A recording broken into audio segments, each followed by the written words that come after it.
is not a particularly sensational story, but perhaps one that other people may have experienced something similar to. I have had other strange events happen to me, but don't quite feel comfortable discussing them as they are highly personal. When I was a child, we had a beloved dog that was a member of our family, just as important as all the official people members were. He was named Captain and was a beautiful, large German shepherd that we had gotten while I was only 2 and he was only about 8 weeks. So we grew up together. He was included in all facets of our family life. He was very protective, gentle, and loving, a great dog for kids. Captain was always allowed to run free as we didn't live in a real urban area. He was very protective, and no one approached us or our home uninvited. At night, Captain would sleep in the living room on the couch. He wouldn't lie there during the day because he knew he wasn't supposed to, but felt secure with it once we were all in our beds. He would periodically waken and climb down to make his rounds. Our house had somewhat of a circular type hall that began in the living room, went past all the bedrooms, then led into the kitchen and circled back into the living room. At night, he'd leave his couch and walk down the hall, pausing at each bedroom door to check in, then complete his trek clicking his toenails on the linoleum kitchen floor and return to his forbidden couch. Unfortunately, nature does not allow canines to live as long as we want them to live.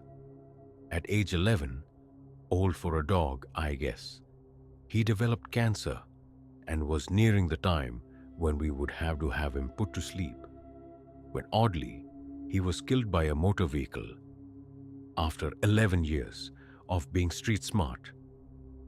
We were of course heartsick, but consoled ourselves with realizing the pain of loss is but a small price to pay in comparison to the many years of joy he brought us.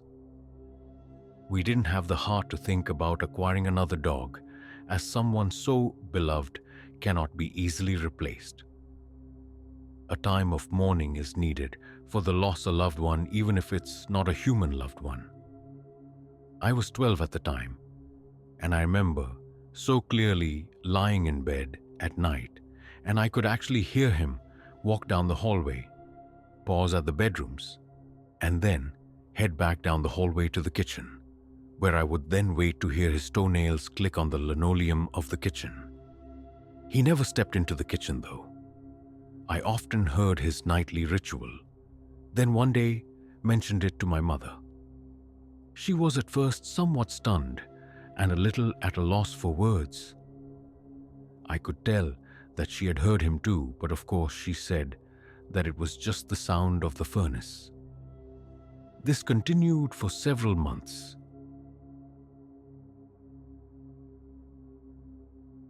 I don't believe in ghosts. I was once in a situation, trussed up in the back of a car, hostage to 3 persons, ready to be killed, where I would have expected to have had some sort of telepathic link to my nearest and dearest, and didn't. I am a skeptic, but this happened to me. I don't understand it, and won't attempt to explain it. Go figure. Anyway, my wife and I had been fortunate enough to move into my grandparents' house when they had moved into a nursing home. Grandmother died, but grandfather stayed alert and active for years, although he gradually declined. He had several bouts of pneumonia, but still stayed alert and active. So much so that my mother and I, to give us room to store my wife's and my stuff, moved all of grandfather's things into labeled boxes so we could immediately get anything he wanted. He had no trouble remembering where things were either. But eventually, well past 90, grandfather died. His funeral was planned and Mom retrieved a suit in which to bury his body, but it was the day before he was to be buried, in the late afternoon when my wife was at work. I taught at a community college then and had just gotten home. I went upstairs to go to the bathroom. As I got to the head of the stairs and looked into the bathroom, I saw the mirrored door of the medicine chest on the bathroom wall slowly, oh so very slowly, swing open. My hair rose. This door has a latch. Then I heard a creak and looked to the left and the door of the closet where I kept my clothes. The same closet where my grandfather kept his clothes, just as deliberately swung open. Okay, fine. I admit that this door had an old-fashioned latch and didn't close all that well. Still, this had never happened before. I gritted my teeth and walked forward and shut first the closet door, then the medicine chest door. No cold chills, no spooky lights or noises, nothing. But a few days later, my wife asked where one of my gray pairs of pants had gone to. I still don't know. I've never seen them again and bought another pair to match the suit coat. Was grandfather wearing them? I don't know. It was a closed casket service, and I didn't ask to see. I guess I didn't want to know. But my mother thinks, and I tend to agree, that Grandpa, who was always a snappy dresser, didn't care for her choice of suit pants. The day I had my weird experience was the day he was prepared for his burial. Coincidence? Freak of nature? Well, nothing else like that ever happened again while we lived for another 5 years in that house. I've never seen those pants again. Who knows? I don't. But ever since then, I've been a lot more tolerant toward the paranormal, and will be until someone can find that pair of pants.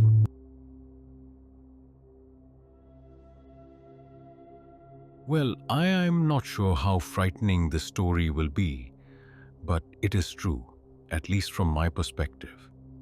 I am now 25 years old, and this event happened when I was 13. I had never experienced death before, and this one was a shock. I had a cousin that I was very close to as a child. He was like an older brother to me, and I loved him dearly. We were kind of like best friends.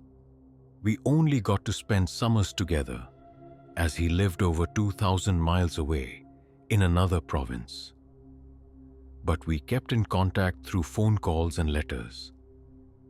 We had not seen each other in person in almost 3 years, so we missed a bit of quality time together until this particular summer, the summer of 1986.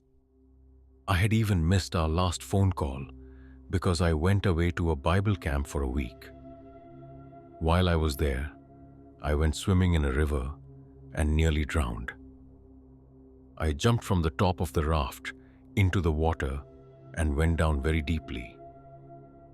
I lost my air and started breathing in water. I actually saw my life flash before my eyes. Yes, it does happen that way. It was a sobering experience, and I didn't get back into the water again that trip. To this day, I prefer man-made pools. 3 days later, I was back at home, and my mother's family were coming to my house for a reunion of sorts. Mother's older brother was home from away, and this was to be a party. I had just moved into my new bedroom in the basement and had been getting ready to show it off to the relatives. Around 6 o'clock in the evening, hours before the guests arrived, I had been sitting on my bed, organizing some letters, when I had this vision. I saw my cousin David before my eyes. I had my eyes open, and this was like a vision in my mind. The image was a bit wavy, and he was wearing a pinkish t-shirt, and his hair was billowing around his head. I can still clearly remember this image. and it scares me to this day. At the time, I brushed it aside and made a mental note to write him a letter telling him about my new bedroom. Mother's family started arriving around 8:30 p.m., and I was showing off my new bedroom to one of my cousins. The telephone rang at 9 o'clock p.m., and I heard my mother answer it.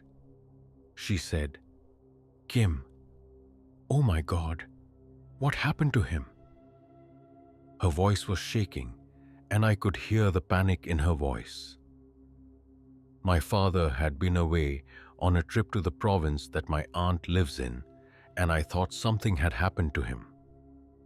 My cousin and I ran upstairs as my mother was hanging up the phone. She was telling my aunt that she'd call back as soon as my grandparents arrived at our house. Mother started looking through the phone book for a phone number and started to cry. My mother is a very private person, and there were people in the house, so this was alarming. One of my aunts asked her what happened. My mother kept looking at the phone book and said, "It's David. I can't say it." It was then that I looked at all of the adults in the kitchen and very calmly said, "He's dead." Mother started to cry and said yes. All of the adults started to panic, and then I started to scream, "No, it couldn't be. Not my David, my best friend."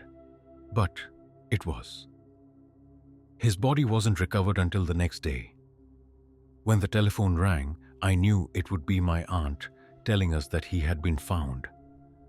I can't explain how I knew this. I just did.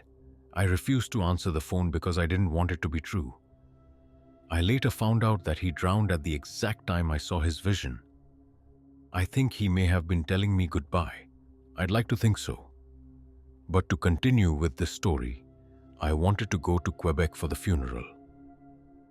My family had decided that I was too young to attend a funeral for someone so close to my age. I can't remember when it was. After that, I started having nightmares about my cousin. He was always in a pinkish t-shirt with glowing red eyes, and his hair was billowing around his head, just like the vision. He had never been in my room before he died, but he would always come around the side of my bed with his hands outstretched, trying to touch me. I would always wake up shaking and stay awake until dawn. I don't know why. I always dreamt that he was going to hurt me. But I did.